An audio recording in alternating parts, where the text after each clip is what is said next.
Chers participants, bon après-midi à vous tous et bienvenue au séminaire d'aujourd'hui sous le nom Marketing Mobile.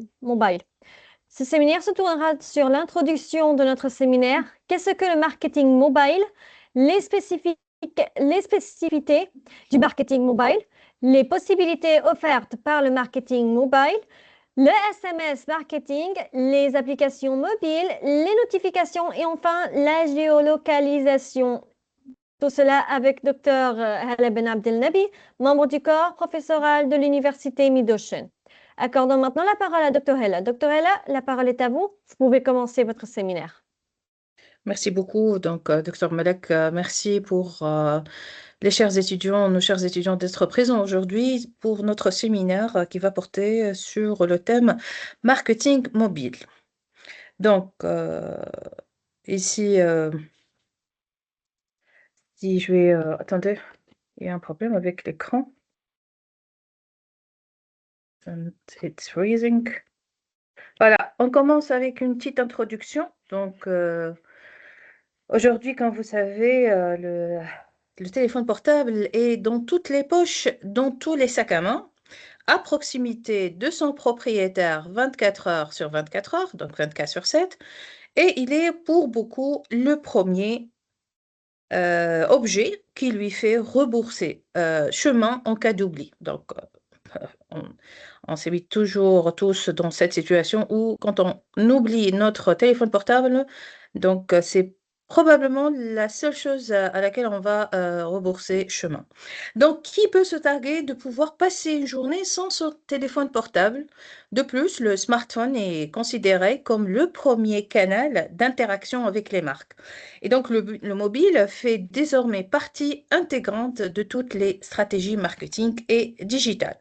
Et c'est ça l'intérêt du marketing mobile et de l'utilisation du marketing mobile.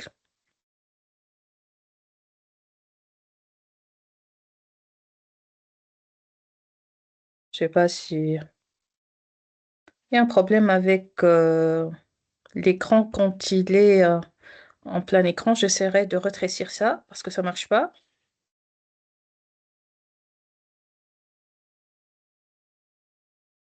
Problème. Docteur, il marche avec merveille. Vous pouvez continuer, docteur. Oh là là là là. Oui, mais c'est ça. Parfois, it's freezing, donc je peux pas vraiment aller un peu plus loin. Donc c'est bon comme ça, vous voyez? Il n'y a pas de partage jusqu'à maintenant. D'accord, je vais essayer de partager encore une fois. Le problème quand il est en plein écran et ça se bloque. Je ne sais pas pourquoi, donc j'essaierai de ne pas le mettre en plein écran. J'espère que c'est lisible et visible. Est-ce que vous voyez, s'il vous plaît? Oui, il marche avec merveille, docteur. Vous pouvez continuer. Voilà. Donc, on essaie, j'essaierai de mettre ça comme ça, je ne vais pas le mettre en plein écran parce que ça bloque. Et donc, en fait, si je reprends notre sujet, donc un mobinote déverrouille, pardon, son smartphone plus de 120 fois par jour. Donc, il essaie de consulter en fait son smartphone plus de 120 fois par jour. Vous voyez? Donc, c'est en moyenne cette statistique. Donc, ça pourrait être plus, ça pourrait être moins, mais c'est la moyenne. Et donc, le smartphone fait plus que jamais partie intégrante de notre quotidien. Et donc, selon l'étude Deloitte sur les usages mobiles, on l'utilise au quotidien pour envoyer des SMS, à peu près 75%, passer des appels, à peu près 56%, échanger des emails à travers le téléphone et à travers le smartphone, à peu près 47%, naviguer sur Internet, donc consulter les actualités, voir des vidéos, des streamings musicaux, etc. Donc à peu près 42%. Consulter les réseaux sociaux à travers notre smartphone, c'est à peu près 39%. Et même, en tous les cas, je doute fort de cette statistique.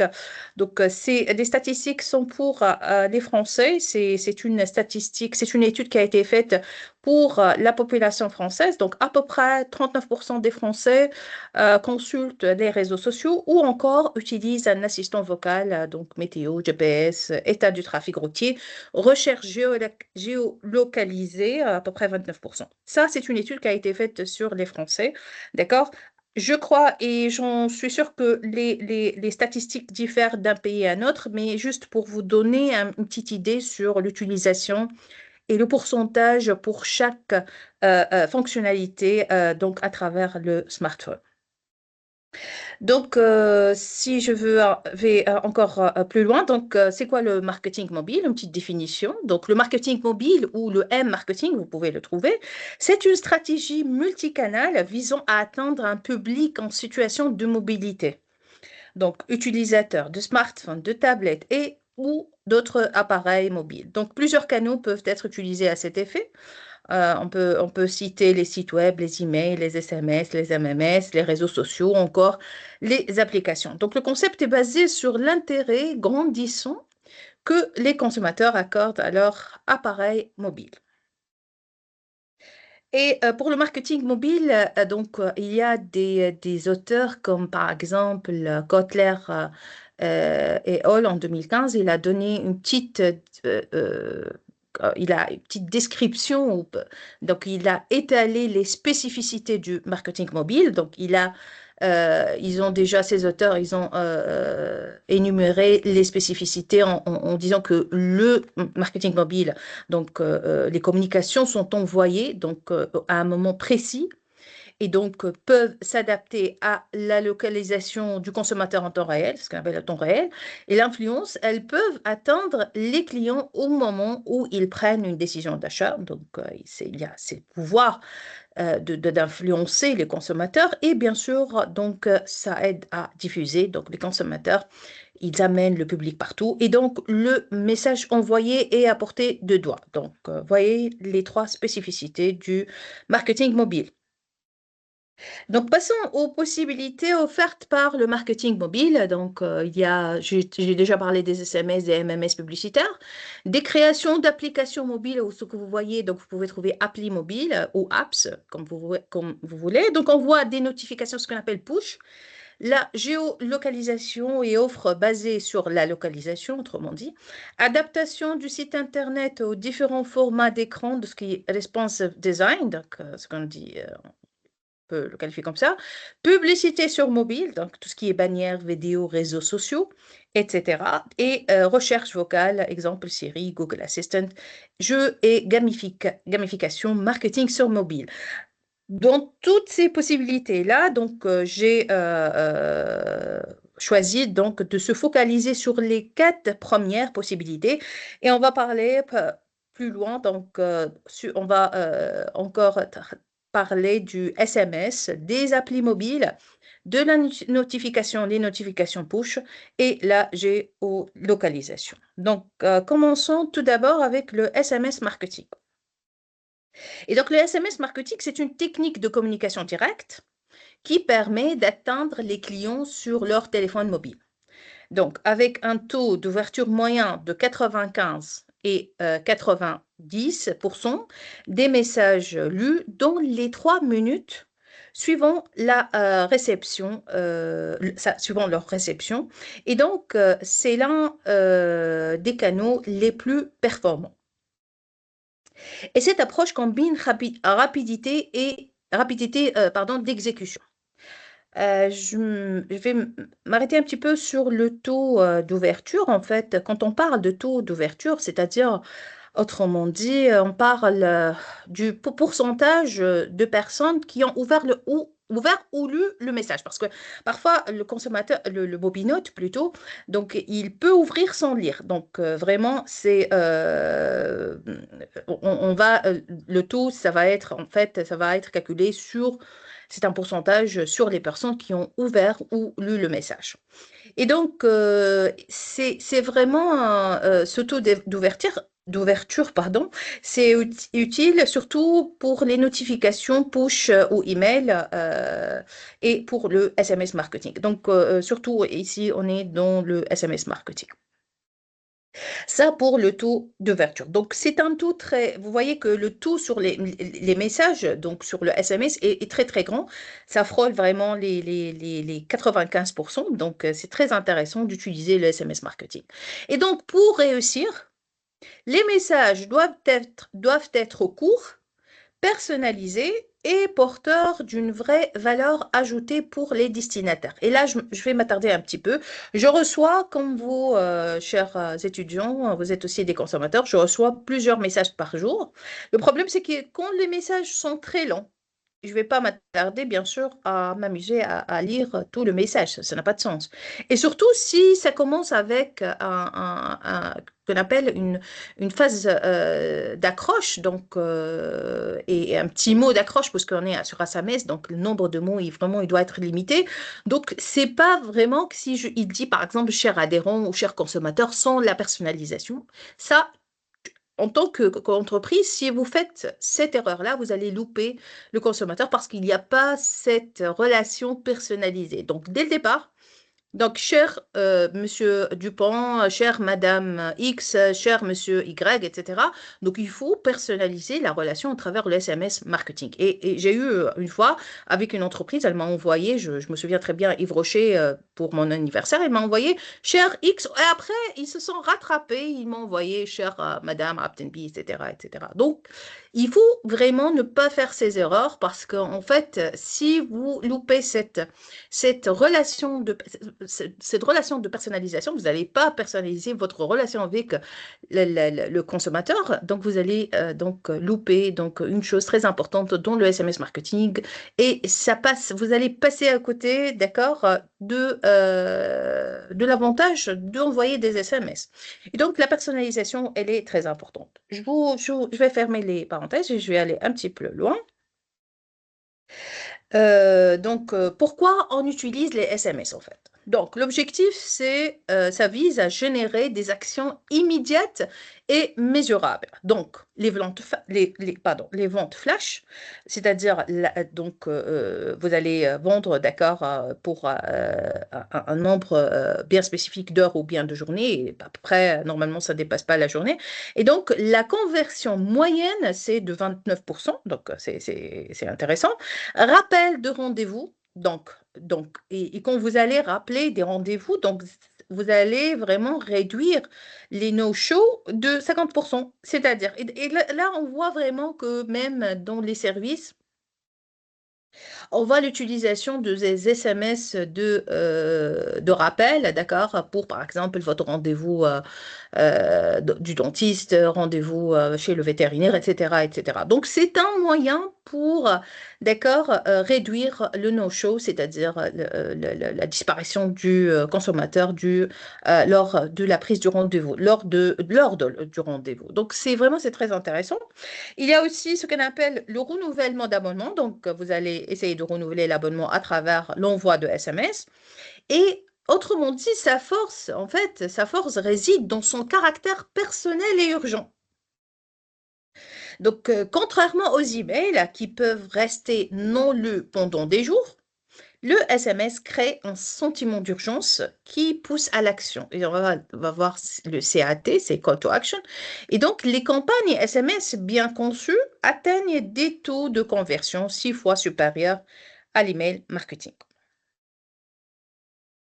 Donc, si on avance un petit peu, donc pour le contexte, donc dans un environnement où l'attention des consommateurs est saturée, vous voyez qu'on reçoit des milliers des centaines d'emails et des dizaines de SMS si ce n'est plus, et on est très sollicité par tout ce qui est publicité, etc., les panneaux, les bannières sur Internet, sur même dans par exemple, les rues, etc., même quand vous regardez la télévision, même quand vous ouvrez, pardon, essayer d'ouvrir, par exemple, Internet, vous êtes submergé par les publicités. Et donc, le fait d'être très sollicité, donc le consommateur, il est devenu saturé. Et donc, le SMS ici s'impose comme un canal privilégié pour les communications prioritaires. Donc, il est particulièrement efficace pour les commerces de proximité, les services de livraison, les rappels de rendez-vous, les promotions time sensitive, le SMS marketing donc devient incontournable avec l'augmentation du m-commerce. Donc, c'est vraiment plus 45% en 2024. Et quand je dis le m-commerce, par définition, c'est la vente et l'achat de services et produits à travers la téléphonie mobile. Et donc, la recherche de canaux de communication directs et performants. Maintenant, une question qui se pose ici, comment l'utiliser? Comment on va utiliser les SMS? Donc, la première étape, ça donc il faut vraiment penser à constituer ce qu'on appelle une base de données opt-in. Et donc, c'est vraiment avec le consentement, bien sûr, explicite, d'accord? Quand on dit le RGPD, donc vraiment, en fait, si je parle du RGPD, c'est le règlement général sur la protection des données. Et en fait, le RGPD, elle est appliquée en France et sur tous les pays européens. Et le RGPD, pardon, donc impose que en fait le consentement doit être libre, clair, explicite et prouvé. Donc chaque entreprise, elle va dire pourquoi elle va utiliser les données et bien sûr, il faut donner la possibilité aux utilisateurs de se désabonner à tout moment.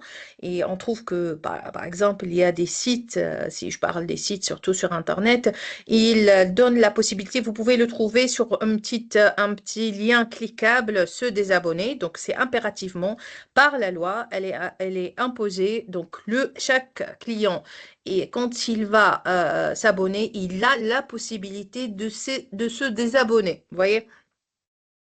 Et donc, il y a aussi un autre point dans le RGPD. Donc, il faut que l'entreprise ne doit pas collecter que les données nécessaires. D'accord? Ça pour le RGPD.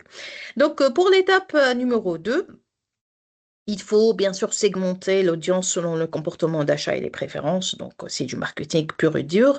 L'étape 3, il faut définir votre calendrier, donc il faut vraiment éviter les horaires sensibles, c'est-à-dire avant 10 heures et après 20 heures.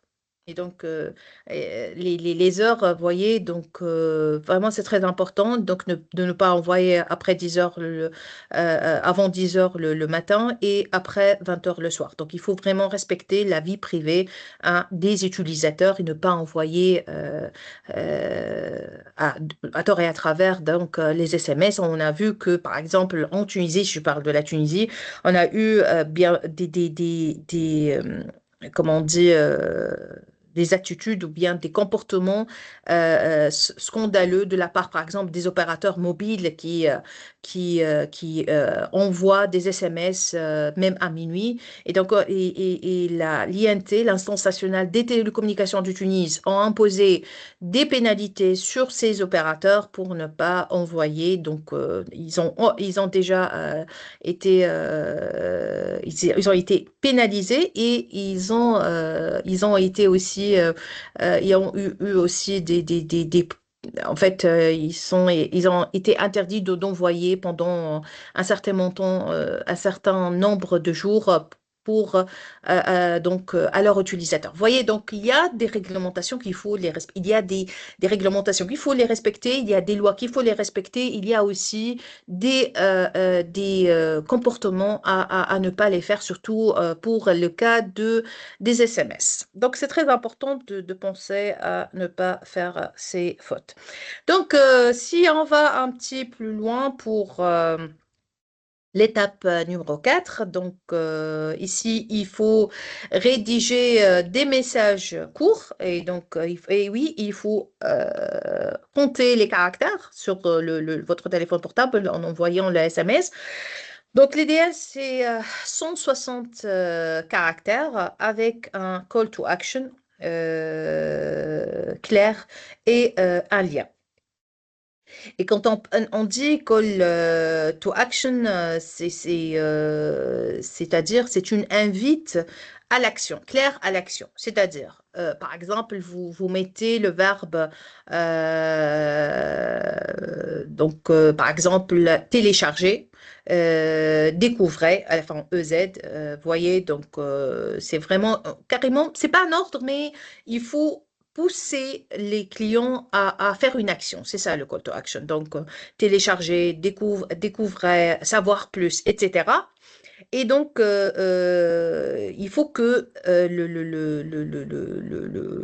SMS, donc, il doit à partir, c'est-à-dire, il faut non seulement dépasser les 160 caractères, mais il faut aussi savoir, d'accord, gérer ce message court pour, bien sûr, envoyer un SMS qui doit être attrayant et qui pousse le consommateur à agir. Et donc, c'est ça le call to action, c'est le pousser à faire une action.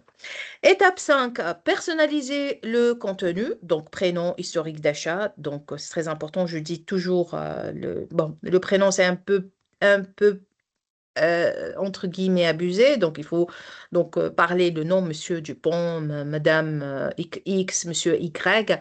Ça dépend aussi des cultures, d'accord, ici. Donc, par exemple, dans les pays européens, dans certains pays européens, c'est tout à fait normal, entre guillemets, d'appeler le consommateur par son prénom. Il y a d'autres plus conservatifs, conservateurs, c'est-à-dire, donc, il faut pas utiliser le nom. Donc, il faut vraiment adapter ça au contexte culturel dans lequel l'entreprise, d'accord, opère.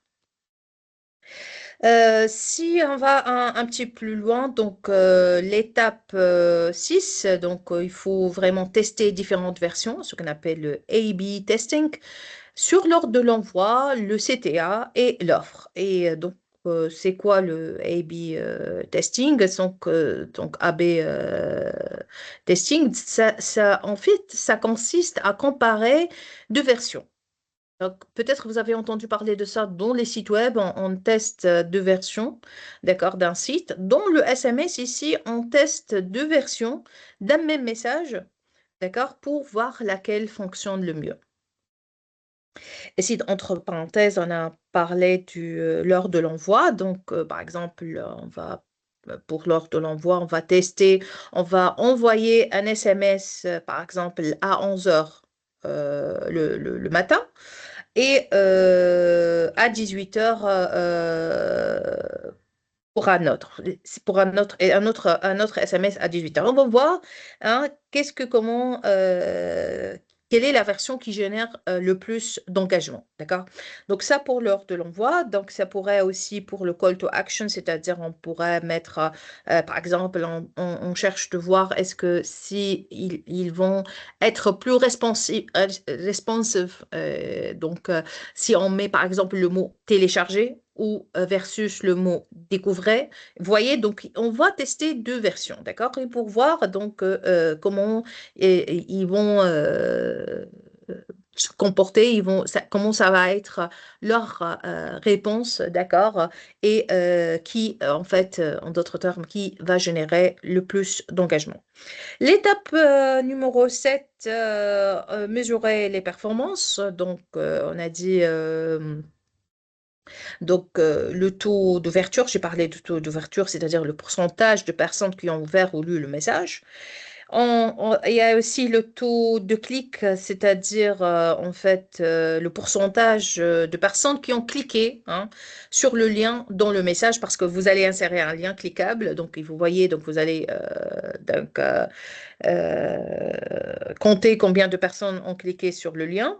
Et on a aussi ce qu'on appelle le taux de conversion, c'est-à-dire le pourcentage de personnes qui ont réalisé l'action finale que vous voulez.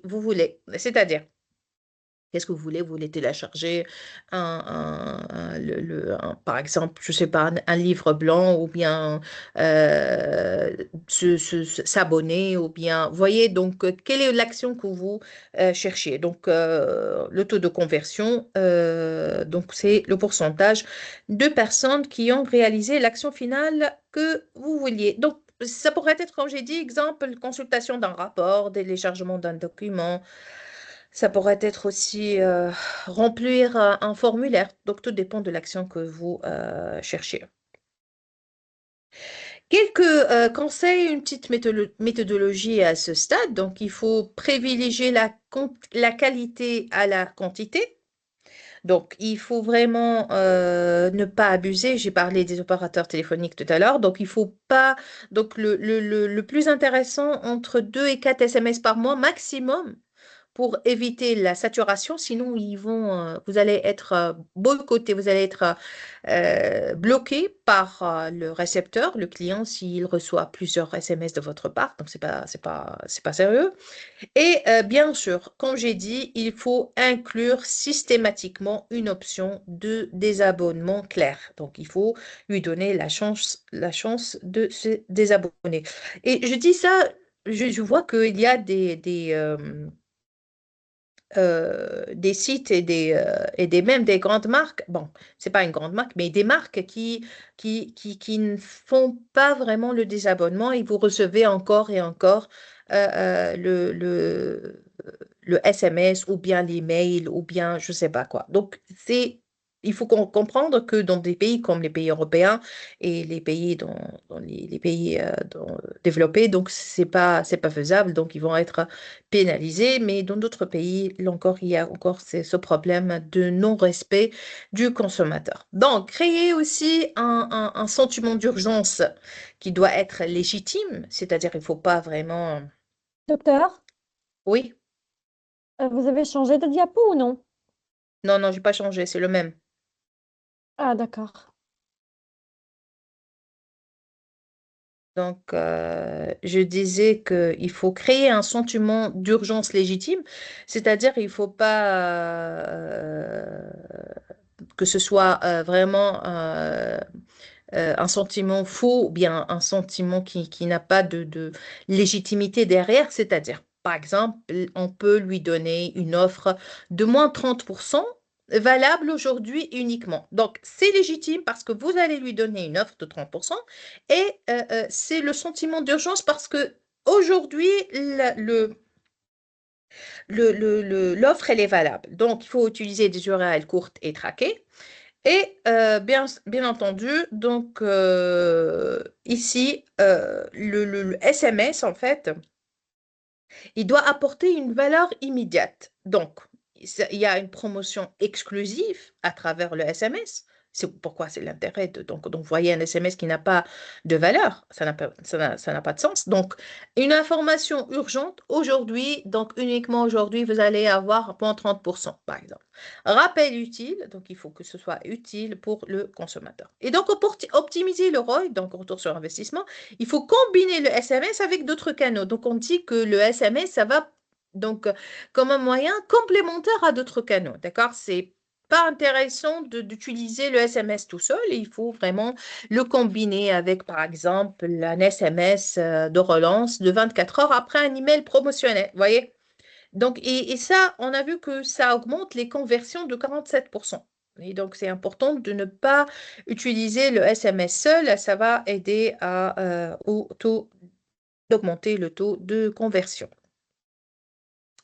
Maintenant, avec le SMS, on passe aux applications mobiles, ce qu'on dit les applis des applications mobiles. Donc, ce sont des logiciels disponibles sur des boutiques dédiées, des plateformes de téléchargement, à installer sur smartphone ou tablette. Et donc, elle se distingue d'un site en responsive design par sa conception logicielle propre à chaque système d'exploitation. Elle peut fonctionner parfois même hors connexion. Et donc, plusieurs applis natives sont installées par défaut sur les appareils mobiles sur lesquels les utilisateurs peuvent ensuite télécharger d'autres applis selon leur centre d'intérêt. Et donc, les applis téléchargées sur les smartphones permettent aux marques de s'immiscer directement dans la poche des consommateurs. C'est ça l'intérêt, d'accord, des applications mobiles. Maintenant, comment l'utiliser? Les applis mobiles développées, les applis développées par les marques proposent de nombreuses fonctionnalités, tout ce qui est contact, localisation, stock produit, et la possibilité de créer un compte utilisateur demeure un formidable moyen pour tisser du lien avec ses clients. Et là, en marketing, c'est très important de comprendre qu'il faut avoir un lien continu, d'accord, avec votre clientèle. Il ne faut pas couper le lien. Et donc, cet accès privilégié permet de les capter avec des exclusivités personnalisées. Donc, on peut faire des remises tarifaires, invitations à des ventes privées, des avant-premières. Et donc, pour interagir avec le consommateur en mobilité, les notifications sur appli permettent d'adresser des messages en temps réel et géolocalisés. On va parler de la géolocalisation tout à l'heure. Donc, l'étape 2, les applis sont payantes, donc gratuites avec de la publicité ou totalement gratuites. Donc, on voit que plusieurs applications sont gratuites et d'autres sont payantes. Et il y a même des applis qui ont commencé, débuté avec la version gratuite et se sont basculés vers les versions payantes. Donc, les publicités, et on trouve beaucoup des applis avec des publicités. Donc, la publicité dans les applis est apparue pour soutenir les développements d'applications proposées gratuitement au téléchargement. Donc, le modèle des achats in-app permet aux utilisateurs d'accéder à des fonctionnalités supplémentaires au sein d'une appli en payant un complément. Et donc, ce système est très présent dans les applis de jeu pour débloquer des niveaux supplémentaires ou dans les applis de streaming musical pour s'affranchir des publicités. Donc, une petite méthodologie à ce niveau, quelques conseils. Donc, pour permettre au plus grand nombre d'utiliser leur application, les marques, en fait, doivent les développer pour l'ensemble des différentes plateformes de téléchargement et s'assurer bien sûr, de leur compatibilité avec les dernières versions des systèmes d'exploitation. Ça, c'est clair. Donc, il faut que les entreprises donnent la possibilité au maximum différentes plateformes de téléchargement pour et s'assurer de leur compatibilité, surtout avec les dernières versions. Donc, les mises à jour des applis sont également source de renseignements sur le nombre d'utilisateurs actifs et la ventilation des téléchargements par système d'exploitation. Vous voyez que même les mises à jour, c'est un moyen et c'est une source de renseignements pour se renseigner si on a des utilisateurs actifs ou non. Vous voyez? Donc, c'est très intéressant, d'accord, de penser aussi à ce point.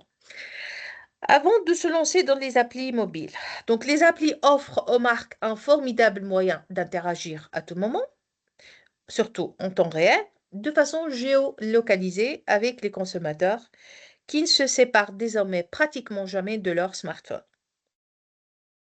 Un point aussi important sur la protection de données et de la vie privée, ça demeure aussi donc au cœur des préoccupations des internautes. Et les marques doivent redoubler d'efforts pour rassurer leurs utilisateurs. On a toujours ce point, d'accord, sur la protection des données, la protection de vie privée. Donc, il faut pas, les entreprises doivent faire un effort, d'accord, doivent redoubler d'efforts, d'accord, pour assurer et plutôt rassurer leurs clients.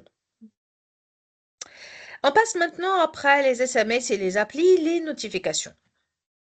Donc, comme vous savez, les notifications envahissent les écrans des smartphones pour justement créer une sollicitation permanente. Et donc, les notifications sur smartphone ont envahi les écrans d'alerte à chaque réception d'emails, de messages, WhatsApp, invitations LinkedIn, rappels d'événements, etc. Et donc, les mobinotes ayant accepté d'être sollicités par les marques souhaitent recevoir des messages personnalisés et contextualisés comme des promotions ou des alertes lorsqu'ils se trouvent à proximité des enseignes physiques. Donc, autant d'alertes qui attirent l'attention du mobinote déjà perpétuellement occupé à pianoter sur son portable. Donc, pour les notifications, on peut énumérer 6 critères pour générer les notifications push. On va les voir, je crois que c'est pas très clair ici. Je ne sais pas si vous voyez. Donc, on a la personnalisation, fréquence, contenu, engagement, effet sonore visuel et ergonomie. Donc, on va voir un à un ces différents critères. Donc, les 6 critères, comme vous voyez, disposés en cycle. Et donc, ça représente les éléments clés à prendre en compte pour optimiser l'efficacité et la pertinence des notifications push auprès des utilisateurs. On revoit encore et encore la personnalisation. Donc, la notification doit être pertinente et adaptée à l'utilisateur individuel. Et donc, cela implique l'utilisation de données comportementales, de préférences, du contexte, comme la localisation ou l'heure. L'objectif, c'est de rendre la notification plus utile et moins intrusive pour l'utilisateur, donc augmentons ainsi le taux d'ouverture et l'engagement. C'est le point de départ du cycle. Donc, le point de départ, c'est la personnalisation. Deuxièmement, fréquence. Donc, il s'agit en fait du nombre de notifications envoyées sur une période donnée.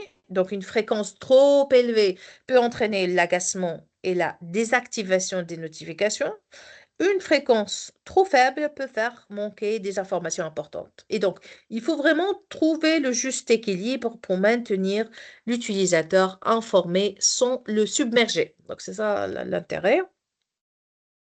L'engagement, donc l'action que l'utilisateur entreprend suite à la réception de la notification, ouverture, clic, interaction dans l'application, c'est la mesure de l'efficacité des 3 critères précédents et l'objectif, c'est de concrétiser la valeur de la notification par une interaction utilisateur.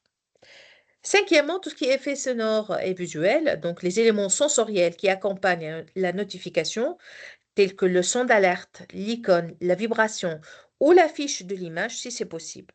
Et donc, ça sert à quoi ces effets sonores et visuels? Donc, ça attire l'attention de l'utilisateur de manière appropriée et ça fournit un indice rapide sur la nature de la notification. On voit que les notifications et le son surtout, on essaye, donc les clients, ils ont cette aptitude, d'accord, de différencier les différents sons et les différents effets, que ce soit sonores ou visuels. Pour l'ergonomie, donc c'est le dernier point, donc la facilité et la fluidité avec lesquelles l'utilisateur peut interagir avec la notification. Donc la manière dont elle s'intègre à l'interface de l'appareil et le contexte d'utilisation. Et donc cela inclut la possibilité de répondre rapidement ou de la supprimer facilement. L'objectif ici, c'est de rendre l'expérience utilisateur positive et réduire la friction liée à l'interaction avec le message. Et donc, ces critères sont interdépendants et ça forme un cycle d'amélioration continue. Donc, on va améliorer d'une façon continue. Par exemple, une bonne ergonomie et des effets sonores visuels non intrusifs mènent à un meilleur engagement, ce qui permet de mieux déterminer la bonne fréquence, d'affiner la personnalisation des prochains contenus. Vous voyez, donc c'est un cycle d'amélioration continue. Donc, pourquoi l'utiliser? Donc, on utilise les notifications du smartphone pour justement maximiser ses ventes ou fidéliser les consommateurs par des communications ciblées, personnalisées et contextualisées. Le contexte, les marques ont tout naturellement décidé d'utiliser ce canal pour communiquer avec les consommateurs, ayant toujours leur portable près d'eux. Elles ne sont pas trompées car les messages push génèrent près de 10% du trafic vers leur site web. Et ces notifications donc créent une sollicitation permanente qu'il faut apprendre à contrôler pour ne pas perdre sa concentration ni son temps en allant sur un site e-commerce qui vient de vous adresser sa dernière promotion.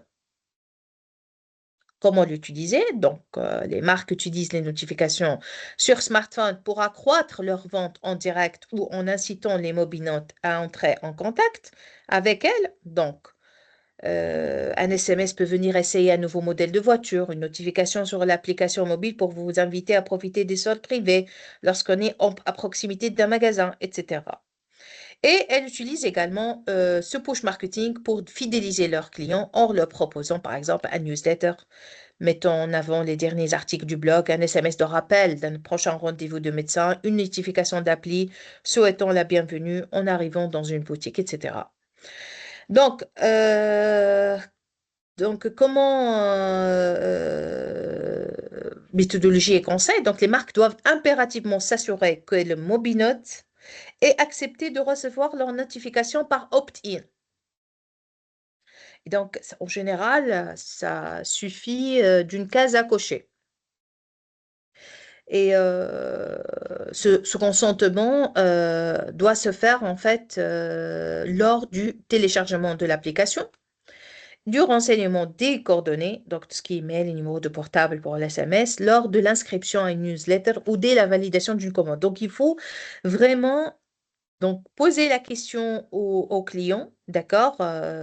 Donc, le client ici, l'utilisateur donne volontairement, c'est quoi l'opt-in en fait, en d'autres termes, l'utilisateur donne volontairement et explicitement son accord pour recevoir tout ce qui est SMS, notification, email, etc. C'est ça l'opt-in de façon générale. Donc, il doit vraiment clairement, explicitement, volontairement, d'accord, donner l'accord. C'est ça l'opt-in. L'opt-out, c'est-à-dire donc il ne donne pas son accord. Donc, si il faut, on peut même donc poser la question, donc ou même quand il va télécharger, on peut même il doit peut-être il doit plutôt donc cocher une case. Et donc, pour favoriser le téléchargement d'une application ou la création d'un compte personnel, les marques peuvent inciter les consommateurs à effectuer ce type d'action en proposant en contrepartie des offres promotionnelles réservées uniquement aux utilisateurs de l'appli ou un accès exclusif à davantage de contenu pour les abonnés. Et donc, cela génère plus de légitimité à la marque qui s'adresse à l'internaute de celui-ci, se sent moins agressé. Parce que quand vous lui donnez la possibilité de recevoir, ce qu'on appelle, donc, il faut lui donner volontairement et clairement donc, la possibilité de cocher la case ou bien de lui donner de ne pas cocher. Donc, vous lui donnez cette liberté, d'accord? Donc, de recevoir ou non, il va se sentir moins agressé. Il ne va pas se sentir vraiment bousculé pardon, par les marques. Voyez?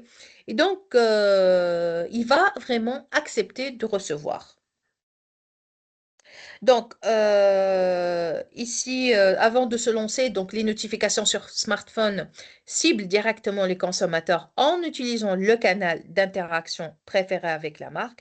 Le geofencing et les push SMS sont souvent jugés par les mobinotes comme étant très intrusifs, parfois même considérés à la limite de l'espionnage. Et donc, on voit que vraiment, ils se sentent agressés, ils se sentent vraiment euh, c'est-à-dire, ils sentent en danger par rapport à leur liberté. Et chaque entreprise doit bien paramétrer ce type de réglage. Et bien sûr, chaque utilisateur, pardon, il doit paramétrer ce type de réglage sur son smartphone. Et aux marques, maintenant, elle doit respecter la vie privée de ses utilisateurs. Donc, c'est très important. On revient toujours sur le point de protection de la vie privée et des données personnelles des utilisateurs.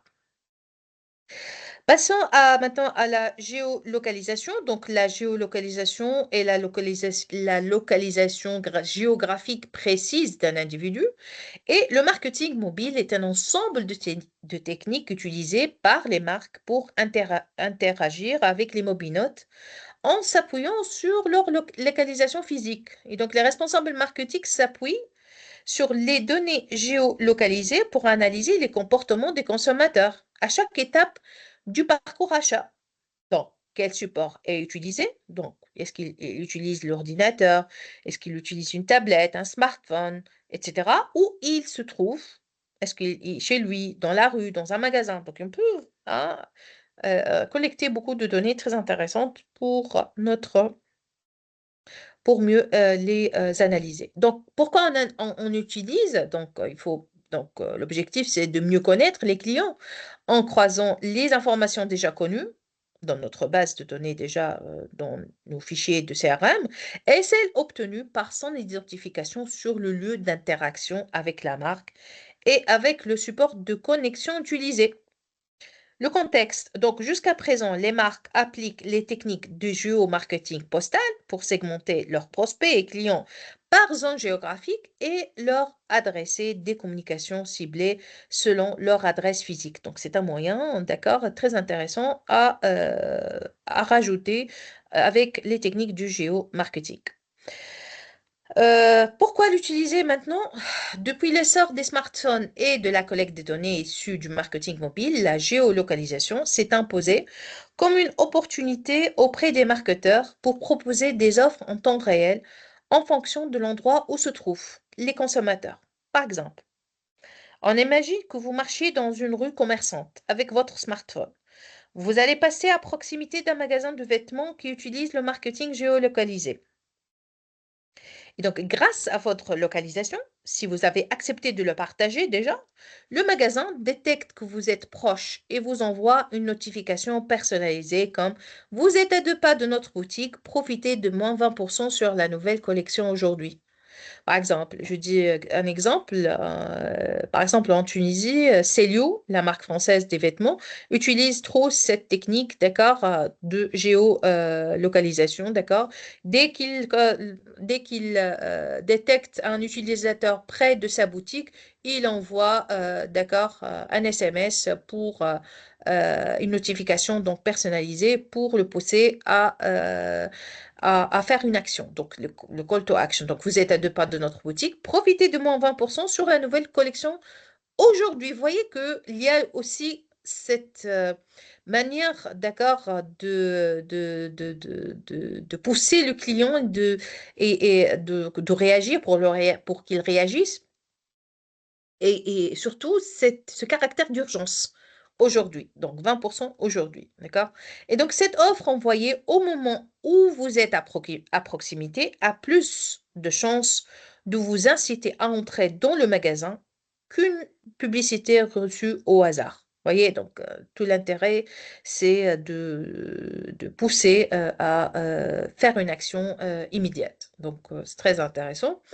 Comment l'utiliser? Donc, les annonceurs analysent les données issues des cookies, des morceaux de code placés dans les navigateurs. Donc, c'est quoi les cookies? Vous le connaissez, je présume.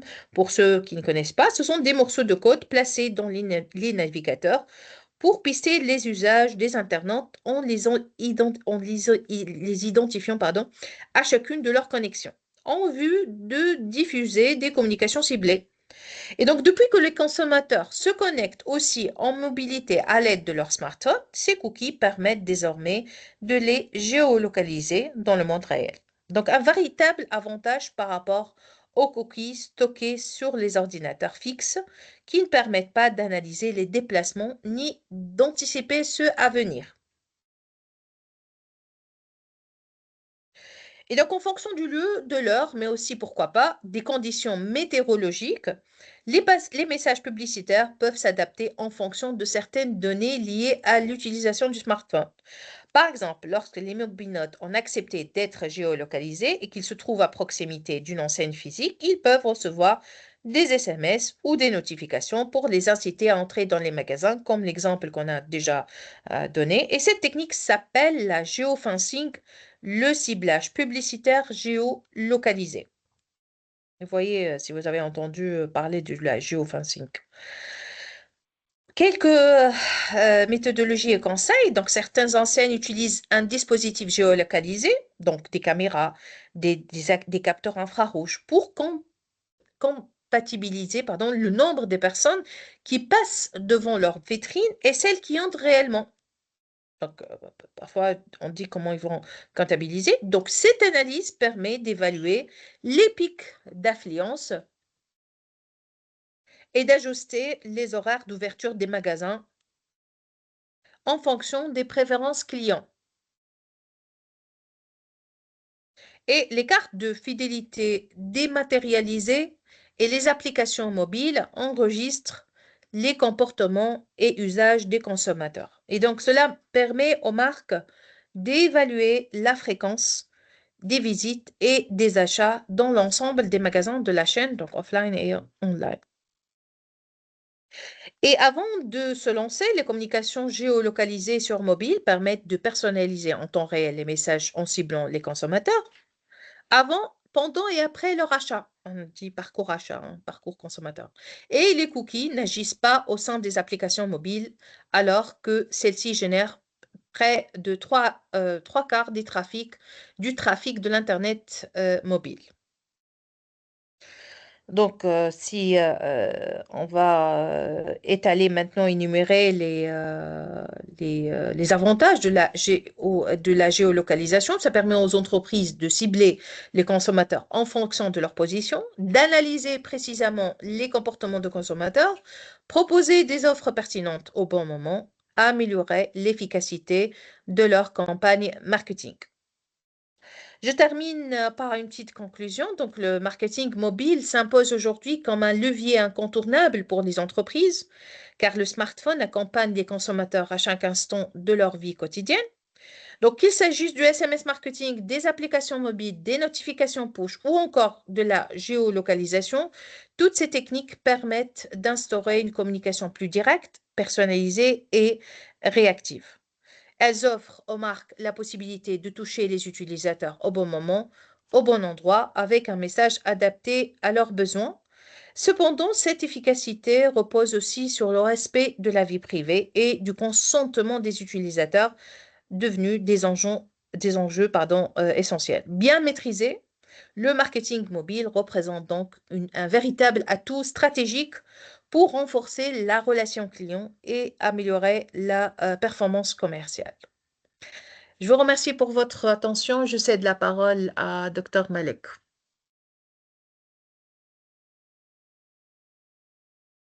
Merci infiniment à vous, docteur, pour tous vos efforts. Pour ceux qui ont des questions, veuillez s'il vous plaît soit lever la main, soit écrire vos questions sur le chat.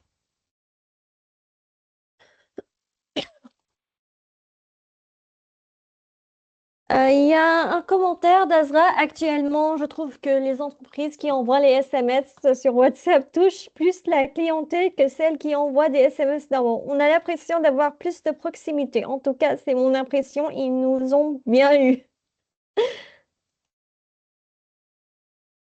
Et Azra, encore dernier jour pour profiter de l'offre 50% sur le site. Après, tu as envie d'aller directement dans le site. Donc, nous avons El Ami Mobile. El Ami Mobile, la parole est à vous. Vous avez accès au micro. Merci, madame, et merci au professeur. Je tiens à vous remercier d'avoir organisé cette formation. Je n'ai pas de questions, mais c'est juste vous remercier en vous disant que ce que vous êtes en train de nous donner comme formation et compétences, nous tenons à vous remercier parce que ça va nous servir actuellement et dans l'avenir. C'est ainsi que je souhaite vous remercier. Merci beaucoup, Amine. Merci. Super. Donc, pour ceux qui ont des questions, veuillez s'il vous plaît soit lever la main, soit écrire vos questions sur le chat. Docteur Malek, j'ai une Oui, docteur? petite intervention par rapport à Hazra. Bonjour Hazra. Donc, vous avez l'impression que les entreprises qui envoient les SMS sur WhatsApp touchent plus la clientèle que celles qui envoient des SMS normaux. Pourquoi Hazra, pourquoi vous avez cette impression?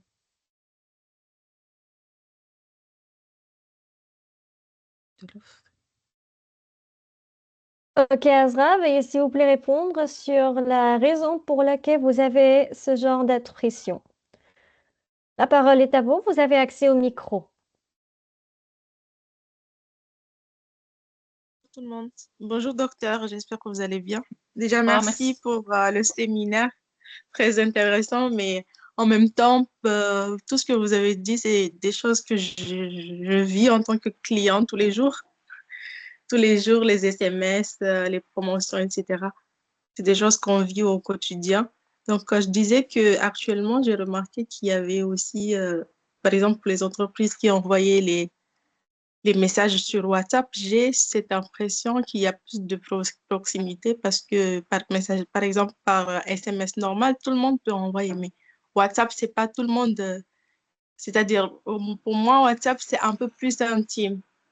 On utilise WhatsApp pour la famille, mais le numéro par message, tout le monde a ton numéro, tout le monde peut envoyer un message, mais c'est pas tout le monde qui peut t'envoyer un message sur WhatsApp. Du coup, j'ai l'impression que sur WhatsApp, c'est un peu. En plus, sur WhatsApp, ça demande une connexion mobile. Du coup, j'ai cette impression qu'il y a plus de proximité. Après, ça peut juste être mon impression à moi, mais peut-être pour d'autres personnes, ils préfèrent les SMS normaux. Et est-ce que les entreprises qui ont déjà envoyé des offres, je ne sais pas, du call to action à travers le WhatsApp, est-ce que vous avez donné votre accord, Hazra? Oui, oui, oui, j'ai donné l'accord, bien sûr que j'ai donné l'accord. Et il y a la possibilité aussi de se désinscrire. Comme vous l'avez dit tout à l'heure, qu'ils mettent toujours la possibilité de se désinscrire, même par SMS. Quand vous avez pris le cas de Yves Rocher, bon, ici, j'ai pas remarqué que Yves Rocher personnalisait les messages, mais avec tous les messages que je reçois d'Yves Rocher, il y a toujours, à la fin, ils écrivent toujours qu'on peut stopper les messages ou que ce soit par email ou par message, il y a moyen de les stopper. Mais bien sûr que j'ai donné l'accord. Voilà, c'est ça, parce que l'opt-in, c'est très important. Et normalement, si vous n'avez pas donné votre accord, ils n'ont pas le droit de vous envoyer de messages sur WhatsApp. Haza, vous êtes sur les îles de Comores, c'est ça? Actuellement, je suis au Maroc. Ah, d'accord, au Maroc. Donc, c'est un autre, quand même, un autre pays. Donc, si j'ai une question aux chers étudiants, est-ce que vous avez eu vous avez reçu des SMS qui vous poussent à faire une action et comment vous voyez, quelle est votre perception en fait de ces SMS-là? Comment vous les voyez? Comment vous les jugez en fait? Moi, c'est pas vraiment des SMS, mais c'est je sais pas, il y a quelqu'un qui a levé la main, mais je C'est vais pas grave, répondre allez-y. d'abord. Oui, Ouais, allez-y. c'est plus des notifications et ça concerne les entreprises, c'est-à-dire si j'ai téléchargé l'application, bien sûr, j'ai installé l'application mobile. Parfois, ils t'envoient des notifications s'il y a des promotions. Par exemple, là, actuellement, comme il y avait le Black Friday et tout, à chaque fois, ils t'envoient des notifications. Et bien sûr, tu as envie t'as envie à chaque fois de cliquer. Et je pense que moi, personnellement, il y a certaines entreprises qui m'ont eu. Si je prends l'exemple au cas du Maroc, ici, il y a Marjan Mall. J'ai téléchargé l'application et c'est vrai que je rentre souvent sur l'application et je reçois souvent des notifications. À chaque fois, ça me donne envie d'y aller, de voir les promotions, etc. Et voilà, c'est plus les Non. notifications. Oui, les D'accord. notifications directement sur mon billet, qui s'affichent directement. Donc, pour vous, Haz, je crois que c'est une expérience, une bonne expérience parce que vous n'êtes pas vraiment, vous n'avez pas marre de ces notifications. Ça, c'est bien. Donc, vraiment, c'est bien dosé si le consommateur ne se, Oui, ça se- dépend. Ça dépend par exemple, moi, comme j'aime bien Marjan Mall, parce que j'ai eu un service client, j'ai une bonne expérience, ça va. Mais c'est vrai que certaines entreprises, à force de nous envoyer des messages, même par email par exemple, je reçois des offres par email. J'ai déjà comment on dit, des des inscrits, je me suis abonnés. déjà Hmm. désabonnée pas mal d'emails à cause de ça. Parce qu'à chaque fois, ils envoient des emails. OK, vous avez envoyé une fois, j'ai vu. Mais à chaque fois, tous les jours, plusieurs emails par jour, c'est trop. À un moment C'est ça. donné, voilà, j'ai trouvé que c'était de l'abus et je me suis désabonnée. Voilà, c'est ça. En plus, c'est pour conclure avec ce petit point, donc avec vous, Hazra. Donc, le phénomène est amplifié en marketing mobile parce que le marketing mobile, c'est vraiment, vous connaissez, vous savez que le smartphone, c'est le couteau suisse par excellence. Et donc, quand vous envoyez, à chaque fois, vous recevez des SMS plusieurs fois par jour, plusieurs fois par semaine, c'est encore pire que de recevoir sur un ordinateur. Parce qu'en ordinateur, vous avez cette distance par rapport au device, au dispositif. C'est pas comme avec le téléphone portable qui est avec vous 24 heures sur 24 heures. Donc, il faut vraiment faire attention et c'est un conseil pour les personnes qui veulent vraiment euh, s'aventurer ou veulent vraiment s'approprier cette nouvelle technique. Bah, c'est pas très nouvelle, mais quand même, c'est une technique très intéressante. Mais il faut faire attention parce que c'est vraiment très amplifié. Le phénomène, il est amplifié avec le téléphone portable. Donc, Azad Bakari, oui, allez-y, Azad, je vous entends. Ok, merci Azad, infiniment. Passons à Azad. Azad, la parole est à vous. Vous avez accès au micro. Bonsoir, professeur Malak, bonsoir à tout le monde. Merci aussi pour cette présentation. C'est une masterclass, vraiment, j'ai beaucoup admiré. Et franchement parlant, ça nous parle trop parce qu'on le vit au quotidien, comme Asra l'a dit. Moi, personnellement, je vais répondre à votre question. Professeur, concernant notre ressenti par rapport aux SMS, franchement, parfois, c'est abusant.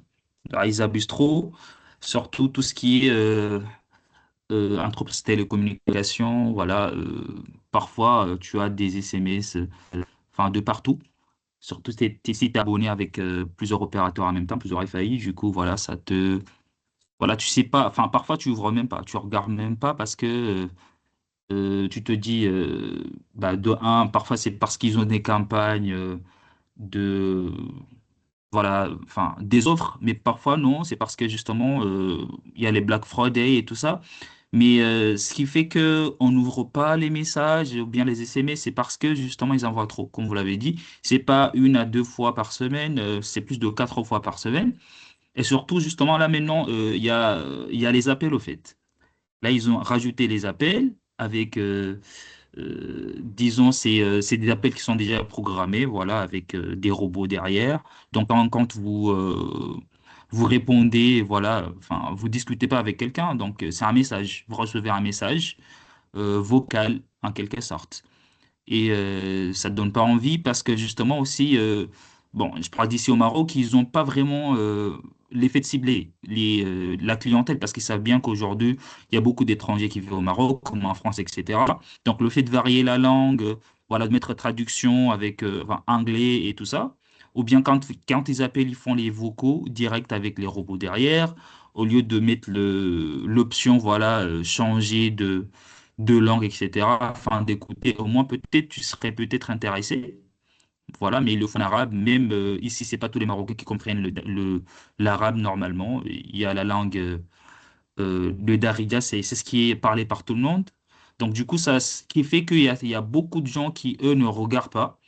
Par contre, justement, jusqu'à présent, je parle de l'expérience ici au Maroc, quand on va sur place, que ça soit dans les agences ou bien voilà, dans les salles commerciaux, et qu'on voit justement voilà, c'est ce marketing-là avec voilà, les cartes de visite, etc.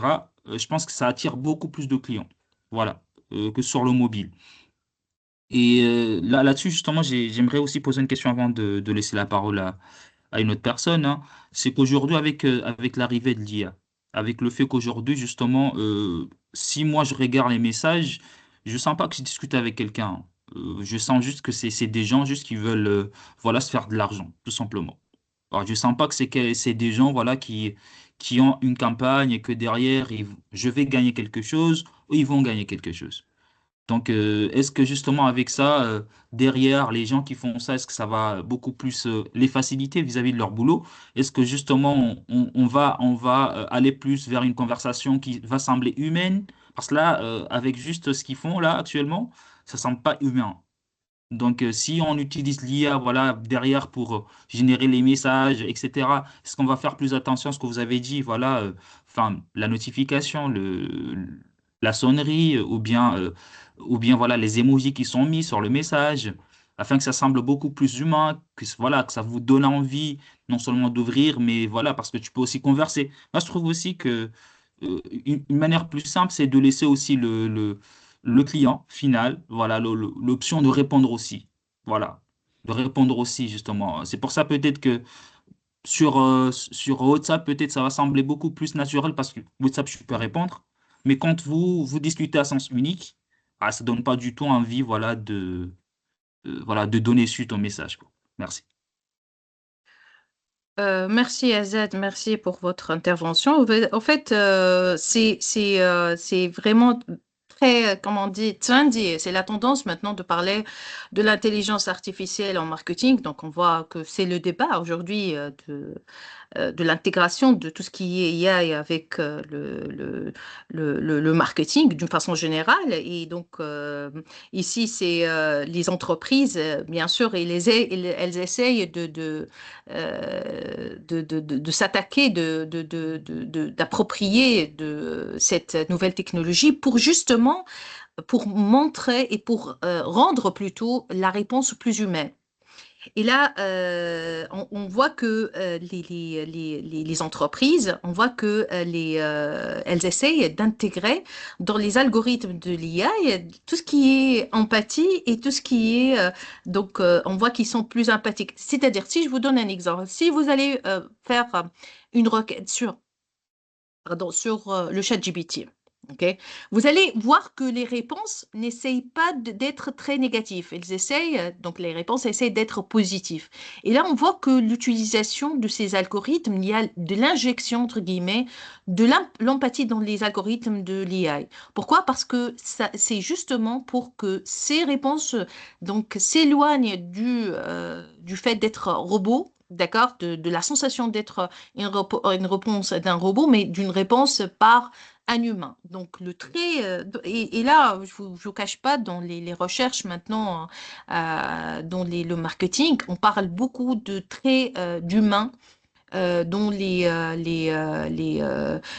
dans la recherche, dans tout ce qui est marketing. Donc, vraiment, c'est la tendance.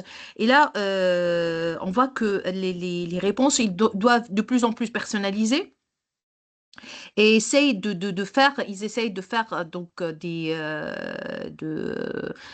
d'analyse. Ils essaient d'analyser la personnalité, d'analyser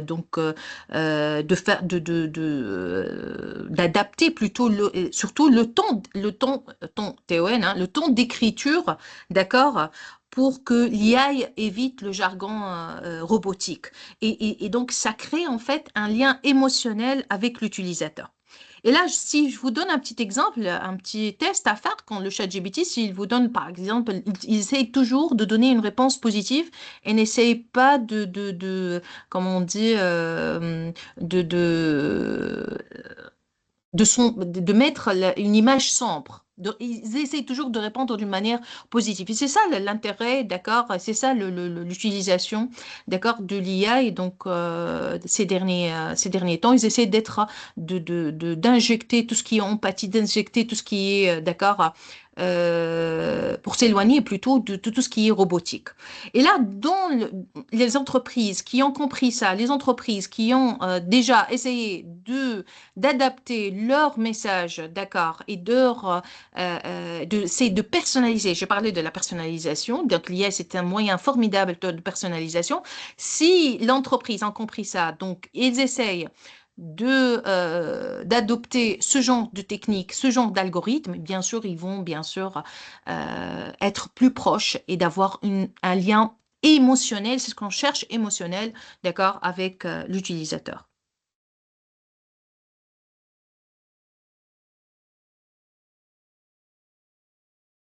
Docteur Malak. Il y a une autre question Oui. Oui, il y a un autre étudiant un autre participant qui voudrait intégrer. Docteur, si c'est possible si vous avez terminé, si c'est possible d'arrêter le partage? D'accord, ok, parfait. Attendez, j'ai pas arrêté. Voilà, c'est ça. Merci.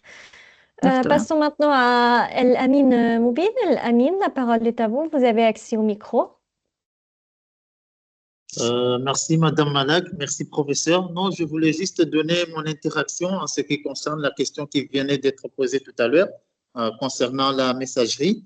Mon opinion, bon, mon interaction, c'est que ici, parce que moi j'habite aux Comores, à Moroni, je suis à Moroni, les sociétés qui publient beaucoup de messageries, ce sont les deux sociétés que nous avons dans le pays, la Société nationale de téléphonie, qu'on appelle Comores Télécom, et la société YAS Telma.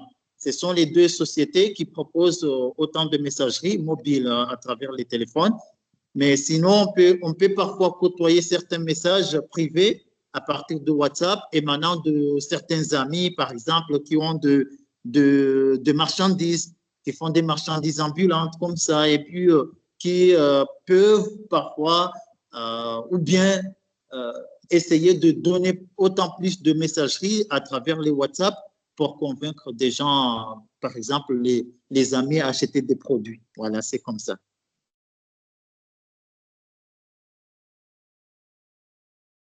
Merci. Merci Amine, merci beaucoup. Merci. En fait, pour votre intervention, Amine, vous avez dit que les opérateurs téléphoniques, c'est eux le plus qui envoient des messages, c'est ça? Oui, c'est ça. Vous êtes où? Je suis aux Comores, à Moroni. Aux Comores. Est-ce que vous n'avez pas une instance, je ne sais pas, une instance, ou bien le ministère de télécommunications, il n'y a pas des lois? Parce qu'en fait, j'ai fait ma petite recherche sur les îles de Comores et il y a une loi de protection des données, d'accord? Protection bon, il y a une loi de protection des données personnelles, c'est la loi numéro 14 029/AU, donc qui porte sur la protection des données à caractère personnel. Mais je ne suis pas très sûre par rapport à l'intrusion des SMS. Normalement,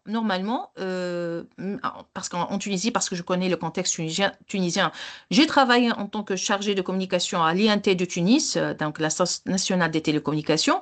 Et donc, il y avait des lois, il y avait des pénalités carrément pour les opérateurs pour qu'ils ne renvoient pas des SMS intrusives et répétitives aux utilisateurs. Je ne sais pas pour le cas des îles de Comores, mais normalement, normalement, je ne sais pas, je ne connais pas pour les îles de Comores, mais normalement, c'est un, comment dirais-je, c'est un contexte, ou bien normalement, votre gouvernement, donc à travers le ministère de télécommunications, ils doivent régir, d'accord, et doivent imposer aux opérateurs téléphoniques de respecter, d'accord, les utilisateurs.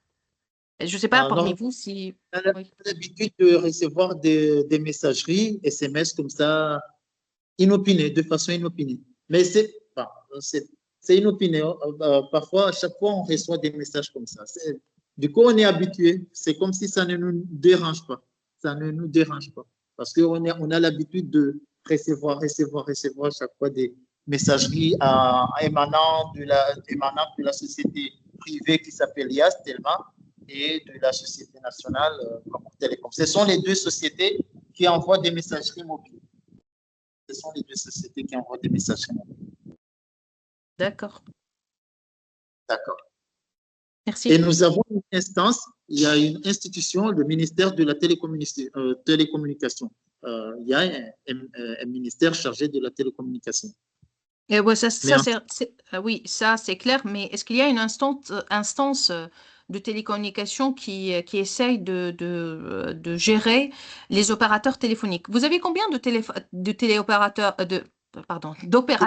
téléphoniques? Nous avons deux opérateurs téléphoniques, mais nous avons encore une société, c'est la société qui gère les sociétés de téléphonie. Elle s'appelle Anertic. Oui. L'Anertic, c'est une agence régulateur émanant du gouvernement. Ah, voilà, c'est d'accord.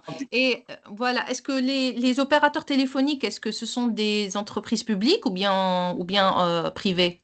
Parce que ça diffère. Hein.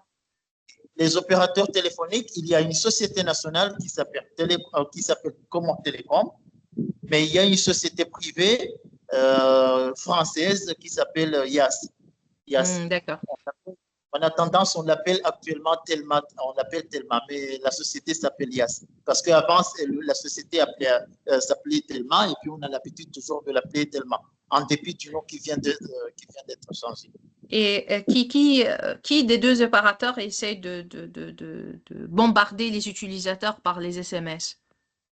Les deux, Les, les deux. les deux? Ah, d'accord, les deux. Ah, bon, c'est Mais it's fair enough. Puisque c'est une société publique et société privée, donc peut-être, bon, et normalement, ça va pas. S'il y aura peut-être d'autres opérateurs qui vont entrer dans le marché comorien, donc j'en suis sûre que ça va changer et donc ils vont réguler encore le secteur. d'accord. Et surtout, c'est la société privée qui a tendance à bien bombarder des SMS par rapport à l'autre. Mais les deux, ils partagent. Ils envoient à chaque fois, elles envoient à chaque fois des messageries, mais la plus championne, c'est la société privée. Ah oui, ça c'est clair. Puisque la nationale, normalement, la société privée, elle est venue après le public, c'est ça? Oui, après. Voilà, c'est ça. Donc, elle essaie d'arracher les parts de marché donc, et d'attirer les consommateurs. Donc, c'est une stratégie très agressive envers les utilisateurs. Puisqu'il n'y a pas des lois, il n'y a pas il n'y a rien il n'y a pas une loi qui régit le secteur. Donc, elles font ce qu'elles veulent, les entreprises privées, hein. Donc, normalement, le gouvernement comorien, il doit stopper ce genre de stratégie agressive, d'accord, de la part des entreprises privées. Parce que la société nationale a été créée en 2003 et la société privée a été créée en 2016. Oui, il y a quand même un temps qui s'est écoulé, donc normalement, l'entreprise publique a là la grosse part de marché du marché comorien. Et donc, elle est, comment on dit, l'entreprise privée, elle vient après, donc elle essaye d'arracher, donc, et de conquérir, donc, comment on dit, grignoter, ce qu'on dit, marketing, grignoter une part du marché avec l'entreprise publique. Donc, c'est normal que la stratégie, elle devient très agressive, surtout quand il n'y a pas des lois qui régissent le secteur. Donc, ça devient vraiment anarchique. C'est ça le problème. En tous les cas, moi, en tant que je suis une prof marketing, donc j'essaie toujours de conseiller mes étudiants de ne pas avoir cette stratégie parce que c'est pas toujours la stratégie agressive qui gagne. Il faut vraiment respecter les consommateurs, il faut respecter leur vie privée, il faut vraiment... C'est vrai que s'il n'y a pas de loi, les entreprises, même en France ici, ils ont cette aptitude et et ce comportement un peu agressif envers les consommateurs. Ils envoient des SMS. Bon, le secteur il est régi ici, il y a des lois, donc mais quand même, il essaye quand même d'abuser. J'ai des numéros qui essayent de m'appeler tous les jours c'est les mêmes numéros, même en France ici. Et donc vraiment les entreprises ils veulent vraiment instaurer leurs lois. Mais toujours, si le secteur il est déjà réglé, il y a des lois, donc les entreprises ne peuvent pas faire ce qu'elles veulent. C'est ça la différence. D'accord. Merci. Donc, je cède la parole à Malek, docteur Malek. Merci à vous, docteur. Donc, pour ceux qui ont des questions, veuillez s'il vous plaît soit lever la main, soit écrire vos questions sur le chat.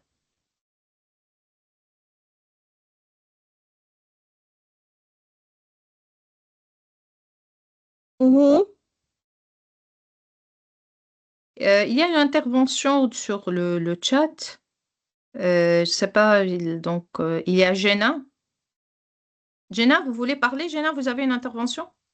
Il n'y a pas juste Jenna, il y a également Dazad, tout à fait, ChatGPT, Non, il a déjà. Excel, Ouais, là-dessus, ouais. contrairement à Gemini qui est plus direct. Non, c'est une réponse à Jenna, je crois. Mais Azad, il a parlé, mais Jenna, je n'ai pas entendu savoir. Jenna, vous êtes avec nous? Euh, Voyons voir. Jenna, la parole est à vous, vous avez accès au micro.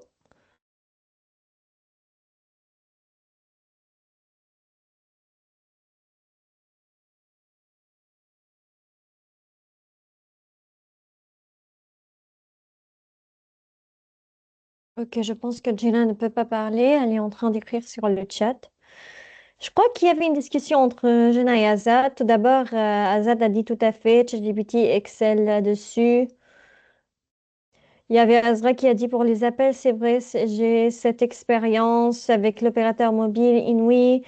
Moi, maintenant, je coupe directement ou je laisse sonner. Ce sont des appels automatiques et Azad a dit tout à fait. ChatGPT excelle là-dessus, contrairement à Gemini qui est plus direct. Jenna, mais cela commence à poser problème dans la mesure où dans certaines discussions avec ChatGPT, agir de façon positive n'est pas toujours idéal, qui peut encourager des idées qui, en temps normal, dans une discussion humaine, ne devraient pas être encouragées. Il y avait une discussion entre Azad et Jenna. C'est là où Azad a répondu. Justement, la dernière version de Gemini a pris à contre-pied ChatGPT en étant plus direct et ça semble promoteur. Jenna a confirmé qu'elle n'a pas d'intervention. C'était juste une discussion entre elle et Azad. En fait, Concernant Gemini et ChatGPT. En fait, c'est une réplique parce que j'ai dit que maintenant, tout ce qui est l'intelligence artificielle, et si j'ai pris le ChatGPT comme exemple, ça devient la discussion et les propos de ChatGPT, ça devient de plus en plus humain parce que maintenant, c'est la tendance de tisser un lien émotionnel avec les utilisateurs. Donc, toujours, ils essayent, surtout ChatGPT, on voit qu'il essaye d'avoir une relation et de répondre d'une manière positive. Il n'essaye pas d'assombrir, entre guillemets, la discussion avec l'utilisateur. Il essaie d'encourager, de donner des mots positifs. C'est vraiment c'est la tendance maintenant d'être très humain et d'être positif avec l'utilisateur. Et ça, pour le marketing mobile, donc on voit que de plus en plus d'entreprises, elles vont adopter cette démarche, d'accord, d'humaniser, entre guillemets, d'accord, la liaison avec les utilisateurs.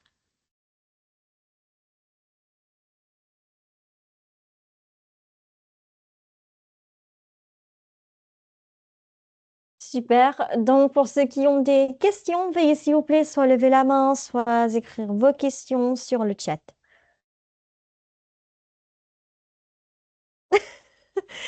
Asra dit, ChatGPT me dit d'accord, ma belle, et je me sens waouh.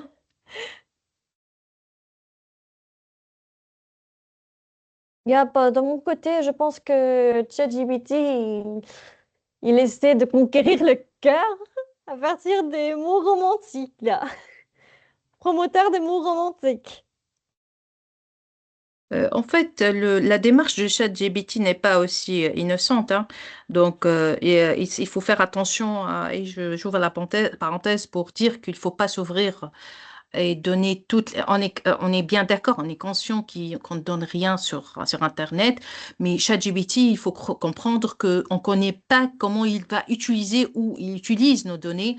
Donc, à travers nos discussions avec ChatGPT, à travers nos questions avec ChatGPT, elle essaye d'analyser nos personnalités, elle essaye de rassembler de données sur nous-mêmes, sur les utilisateurs, et là, on ne connaît pas donc l'emprise de ChatGPT qui va être sur notre vie et sur nos données. Donc, il faut faire attention, il faut ne pas jouer le jeu de ChatGPT parce que c'est pas vraiment très innocent.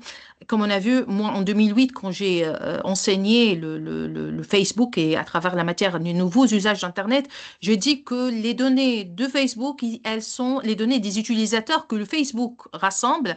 Elles sont vendues à des grandes entreprises comme les multinationales.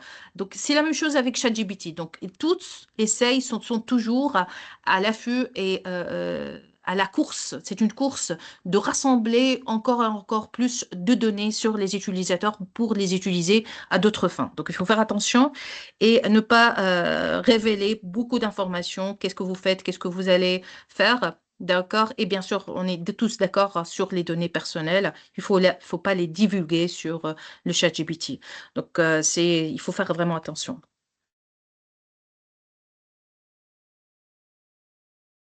Super. Donc, pour ceux qui ont des questions, veuillez s'il vous plaît soit lever la main, soit écrire vos questions sur le chat. Mhm.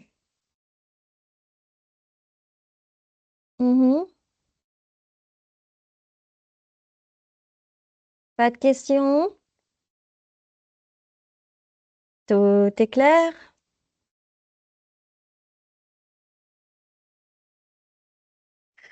Je pense que tout est clair et que tout le monde... Ah, voilà, Azad. Azad, la parole est à vous.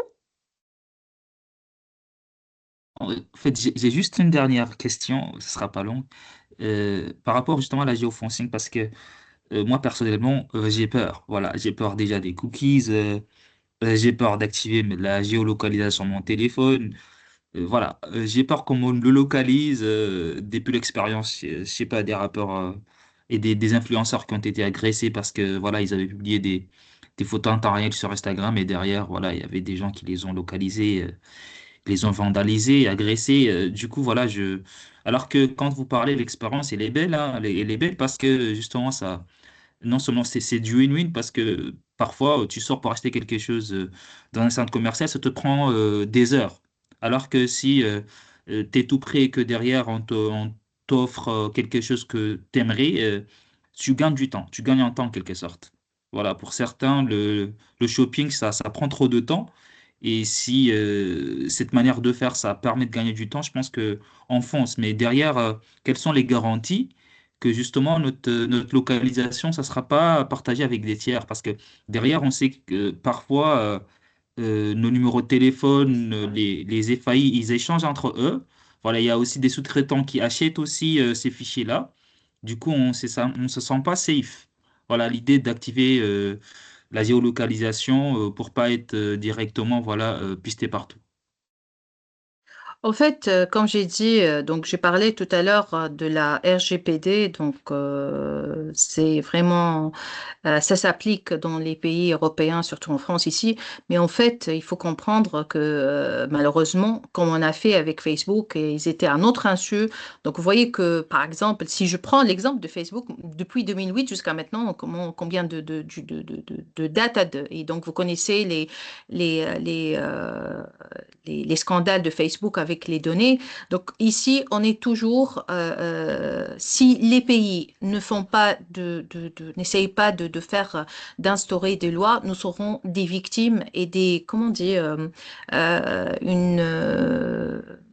c'est-à-dire des appâts faciles donc pour ces vautours. Je ne peux pas dire, donc il n'y a pas vraiment un moyen, s'il n'y a pas des lois qui protègent les utilisateurs, vous serez vraiment très fragilisé. Ce que je donne, ce que je dis, qu'il faut faire attention, donc peut-être il ne faut pas donner votre consentement à tort et à travers, moi, personnellement, j'ai jamais donné un consentement pour n'importe quelle marque. Je n'ai pas l'habitude et je le fais pas. Même pour le SMS, j'ai donné juste à Yves Rocher il y a quelque temps, donc une marque que je connais, que j'utilise, mais d'habitude, je ne donne pas le consentement. Je crois que ici, le consommateur, s'il n'y a pas des lois qui protègent les consommateurs, les utilisateurs, il faut avoir la conscience, il faut être conscient, d'accord? Et il faut essayer de se protéger, d'accord? Parce qu'il y a dans le cas où il n'y a pas de règlement, une réglementation claire et connue par tout le monde et surtout appliquée, le consommateur ici, il a comment on dit, une responsabilité envers lui-même, d'accord, de se protéger donc de ne pas donner confiance, d'accord, à des enseignes, d'accord, et leur donner la permission, d'accord, de vous localiser. Donc, pour moi, se prévenir, donc la prévention mieux que comment on dit, prévenir mieux que guérir, c'est ça. Donc, au lieu de donner votre accord et après dire on est localisé, on a peur d'être localisé, ne donnez pas si vous n'avez pas confiance. S'il n'y a pas une loi qui régit le secteur, donc il faut faire attention, il ne faut pas leur donner la possibilité, d'accord, de vous traquer, même si c'est difficile maintenant. Sur Internet, vous avez, bon, si vous ne faites pas, vous n'essayez pas de vous protéger, donc il y a toujours un moyen de vous traquer. Donc, mais il faut, comme on dit, il faut se protéger le maximum.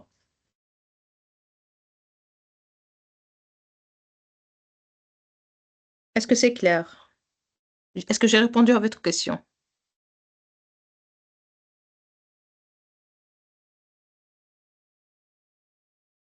Super. Donc, pour ceux qui ont des questions, veuillez s'il vous plaît soit lever la main, soit écrire vos questions sur le chat. Il y a une question de Jana, docteur Malek. Combien de temps faut-il?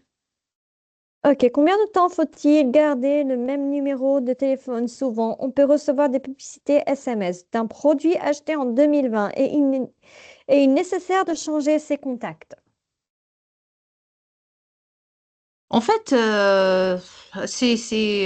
vous avez dit, c'est-à-dire les entreprises, combien ils gardent le numéro de téléphone, c'est ça? Est-ce qu'il y a une loi qui régit le secteur déjà? Donc il faut voir les lois, hein. Est-ce que vous avez, par exemple, vous êtes où, Jenna?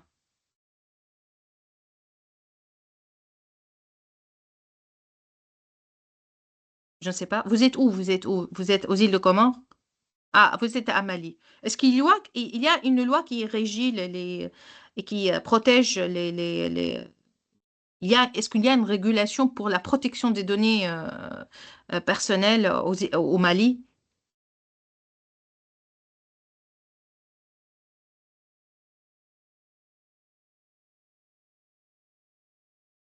Parce qu'en fait, tout dépend du pays, hein. Voilà, c'est ça. Il faut chercher. Donc, il faut chercher dans votre pays s'il y a une loi qui est régie. Parce qu'une entreprise, une fois que vous voyez que c'est important de comprendre une chose. Les entreprises, ils ont leur base de données et ils essayent, d'accord, d'alimenter cette base de données. Avec quoi? Avec votre numéro de téléphone, avec votre adresse, euh, avec votre préférence, avec vos préférences, avec votre critères, avec vos données sociodémographiques, etc. Donc, vous voyez que c'est un travail laborieux pour rassembler le maximum d'informations sur le consommateur. Et parfois, si vous, par exemple, si vous achetez un produit, devant la caisse, ils vous demandent carrément, ils vous essaient de compléter cette base de données. Ils vous disent, est-ce que votre numéro a changé? Est-ce que vous avez un autre numéro? Bien sûr, il faut, dans ce cas, prendre le consentement. Est-ce que vous voulez être, par exemple, en Tunisie, j'ai pas vu ça beaucoup, pour être franche, mais j'ai vu dans quelques enseignes des franchises, elles font ça. Mais dans d'autres pays, par exemple, ils essayent de vous dire, est-ce que vous voulez recevoir des promotions à travers l'email, à travers votre téléphone portable, etc. Et donc, ils relancent. Même si vous avez changé de téléphone, ils essayent de relancer pour voir est-ce que vous avez un nouveau numéro. Vous voyez? Est-ce que vous avez changé de numéro? Et là, on est dans un cercle, je ne dis pas vicieux, mais un cercle que les entreprises veulent rassembler le maximum d'informations sur les consommateurs et les consommateurs, bien sûr, ils essaient de se protéger. Donc, c'est à vous aussi, encore une fois, de ne pas donner votre numéro si vous ne voulez pas de recevoir ou vous pouvez leur donner, par exemple, votre email si vous ne voulez pas recevoir de téléphone. Mais maintenant, vous me dites combien de temps ils peuvent garder le numéro de téléphone portable. Ça va à l'encontre des principes de marketing qui essayent de rassembler et de garder et d'avoir un lien. Et c'est ça, je parle de lien tout à l'heure, d'avoir un lien continu avec le consommateur. Parce qu'en fait, si il relance avec par exemple, je parle de Yves Rocher ou bien d'autres marques, s'il relance à travers, par exemple, SMS pour vous souhaiter un bon anniversaire, c'est vrai que c'est très intéressant. Bon, c'est gentil de recevoir de recevoir un jeu anniversaire, mais aussi ça vous pousse à l'action et vous voir est-ce que vous avez utilisé encore ou non votre téléphone, votre numéro, c'est un moyen aussi pour voir. Est-ce que vous avez votre numéro ou vous avez changé? Donc, c'est un moyen aussi de vérification. On a dit aussi pour les versions, les nouvelles versions de téléchargement, quand ils relancent des nouvelles versions, donc ils vont voir est-ce que vous êtes actif ou non pas actif. Donc, les moyens pour rassembler, pour collecter votre numéro de téléphone et pour faire le update de leur base de données est infini. On peut pas, vous voyez, donc on peut pas. Si vous voulez se protéger, c'est à vous, je reviens toujours à dire, c'est à vous de le faire.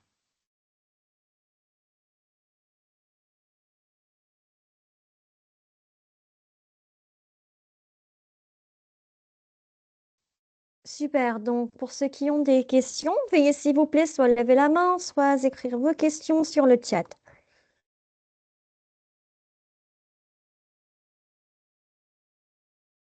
Je pense que personne n'a des questions et que tout est clair. À la fin du séminaire aujourd'hui, docteur, voulez-vous ajouter quelque chose? Merci pour votre interaction. Merci, docteur Malek, d'avoir organisé ce séminaire et de rajouter votre touche personnelle. Je remercie mes chers étudiants d'être présents et à la prochaine. Merci infiniment à vous, docteur, pour tous vos efforts. Merci aux participants pour avoir participé au séminaire d'aujourd'hui. Attention tout le monde, nous avons un certificat de participation. Oui, s'il vous plaît, vous inscrivez via le lien envoyé sur le chat. Pas d'inscription, pas de certificat de participation. Vous pouvez également suivre les dernières actualités concernant les séminaires, formations, ateliers, concours et programmes d'études de l'université via le compte officiel de l'université sur Facebook, le groupe WhatsApp des activités étudiants ou encore le site web. Merci à vous tous. On verra ensemble dans nos prochaines activités. Ne loupez pas, restez connectés, que ce soit sur Facebook ou bien sur le site web. Nous vous souhaitons une excellente fin de journée ou encore nous verrons demain avec le séminaire de Dr Abdelwahab, le marché d'études, l'étude de marché, pardon. Merci à vous tous. Nous vous souhaitons une excellente fin de journée et un bon vendredi. Au revoir. Au revoir.